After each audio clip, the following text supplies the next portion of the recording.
pameran dan forum industri peternakan, kesehatan hewan, pakan ternak, pengolahan susu, dan perikanan terbesar di Indonesia. Indo Livestock 2016 Expo kembali digelar. Di tahun ke-11 penyelenggaraannya, pameran ini kembali menghadirkan teknologi dan perkembangan industri terbaru, menjadi tempat berkumpulnya peserta untuk memberikan kesempatan mengembangkan jaringan dan bertukar pikiran, serta membangun kerjasama bisnis dan kemitraan. Salah satu perkembangan teknologi peternakan yang menjadi perhatian para peternak di tahun ini adalah mempersiapkan bibit hewan unggul dan kondisi hewan ternak yang baik. Salah satu peternak asal Jember, Jawa Timur, Yudi Hartono mengaku, kondisi hewan yang baik adalah hewan yang senang dan sehat. Hal tersebut akan berpengaruh terhadap hasil produksi hewan ternak. Yudi menjelaskan mengembangkan dunia ternak dapat dilakukan dengan penerapan teknologi sesuai dengan prinsip berdaya guna, efektif, dan efisien. Untuk itu kedatangannya ke pameran ini adalah mewakili Provinsi Jawa Timur untuk mencari dan mengembangkan teknologi pembibitan domba di Jember, Jawa Timur. Kami adalah mengembangkan pembibitan domba sapudi yang merupakan salah satu sumber daya genetik hewan lokal Jawa Timur. Sudah ditetapkan oleh keputusan Menteri Pertanian bahwasanya domba sapudi itu adalah merupakan sumber daya genetik lokal dan kami merasa punya tanggung jawab bagaimana untuk mengembangkan sumber daya genetik lokal itu agar lebih berdaya guna, mungkin agar lebih berkembang lagi sehingga bisa berkontribusi dalam pembangunan masyarakat. Sementara ditemui di tempat berbeda saat mengadakan diskusi anatomi susu segar beberapa waktu lalu di Jakarta, Dokter Hewan Heru Prabowo mengaku semua hewan ternak baik sapi, kambing, ayam, dan lainnya harus diperlakukan dengan baik. Mulai dari perawatannya di kandang, pemberian pakan, hingga obat yang sesuai dengan kebutuhan. Menurutnya, penggunaan teknologi hanya membantu memudahkan perawatan. Namun faktor nutrisi menjadi kebutuhan awal terhadap hewan ternak. Dokter Hewan Heru menyebut, nutrisi yang baik akan berpengaruh terhadap produksi yang dihasilkan hewan ternak tersebut. Sapi misalnya, akan memproduksi susu dengan kualitas baik dan juga daging yang aman dikonsumsi. Terus kemudian secara keseluruhan dari manajemennya ya, mulai dari reproduksinya, mulai dari produksinya, kesehatannya juga pengaruh. Tapi yang paling utama, faktor paling utama yang bisa saya sampaikan adalah dari faktor nutrisi. Karena ini faktor yang kalau kita bilang mungkin 70% dari produksi yang bisa sampai 30 liter dibandingkan faktor-faktor. Faktor lain tetap penting, tetapi lebih faktor nutrisi ini menjadi faktor utama yang membuat produksi itu bisa menjadi lebih tinggi. Proses perawatan hewan ternak yang baik adalah dengan membiarkan hewan itu bebas untuk makan dan minum pakan sehat yang diberikan. Sebagai pakar ternak sapi, Dokter Hewan Heru juga menyampaikan, sapi yang sehat tidak harus selalu berada di kandang. Sapi dan hewan ternak lainnya sama seperti manusia, yaitu merasa lebih senang jika memiliki tempat baik dan dapat menentukan aktivitasnya sendiri. Rule-nya adalah 20 jam atau 21 jam sapi itu nggak boleh diganggu.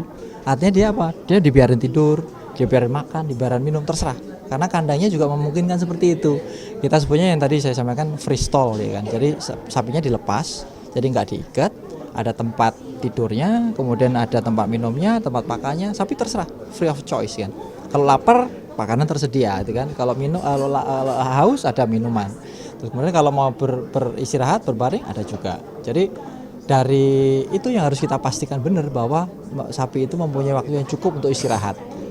Nah, pada saat sapi istirahat berbaring itu kan cuing ya kan dia, memamah biak itu kan. Nah, proses itu adalah proses di mana susu dihasilkan.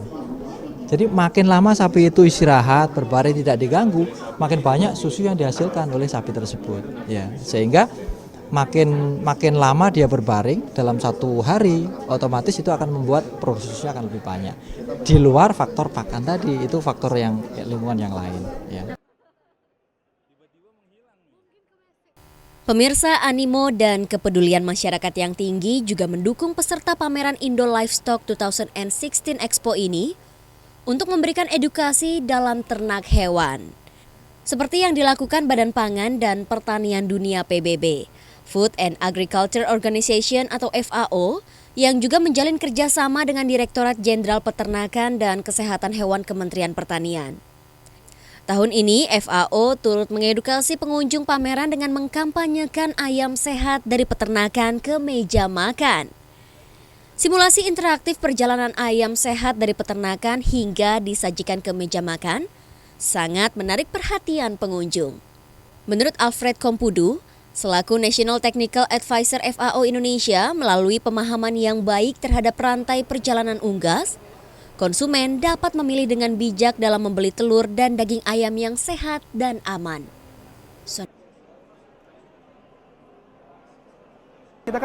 Pemerintah kita kan mempromosikan produk sehat yang aman, sehat, utuh, dan halal atau ASU. Nah, di pasar itulah bagaimana di value chain-nya kita itulah bagaimana menghasilkan produk yang ASU tadi. Mulai dari peternakan sampai di value chain-nya. Nah, terakhir konsep booth kita seperti teman-teman bisa lihat atau pengunjung nanti bisa lihat, yaitu kita menyiapkan warung. Menyiapkan warung di mana kami menyiapkan produk dari unggas juga.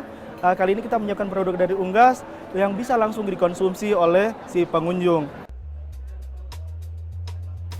Dimulai dari area peternakan sehat, pengunjung dapat mempelajari model biosecurity dalam 3 zona yang diterapkan di peternakan. Sementara di area laboratorium dan pengawasan, pemerintah dan FAO memonitor sirkulasi virus dan kesehatan pada hewan ternak. Selanjutnya, pengunjung diajak ke rantai pasar untuk mengetahui kegiatan pemotongan hewan yang bersih, sesuai ketentuan halal, sehat, dan aman hingga pada proses penjualan daging di pasar. Dan terakhir, pengunjung dapat makan ayam sehat yang disajikan. Sebanyak lebih dari 10.000 pengunjung dan delegasi dari lebih dari 30 negara di dunia yang mewakili peternakan, industri kesehatan hewan, industri pakan ternak, industri makanan olahan, dokter-dokter hewan, pengolahan susu, dan yang lainnya hadir di pameran ini. Indo Livestock 2016 Expo dan Forum tahun ini dilaksanakan selama 3 hari, 27 sampai 29 Juli 2016 di Jakarta Convention Center, Jakarta. Pemirsa, sampai di sini dulu perjumpaan kita di Warta UKM untuk edisi kali ini. Jangan lupa untuk menyimak Warta UKM di episode selanjutnya yang akan tayang pada minggu depan. Saya Garnis Giani beserta kerabat kerja yang bertugas pamit dari hadapan Anda. Terima kasih atas perhatiannya, selamat berakhir pekan dan sampai jumpa.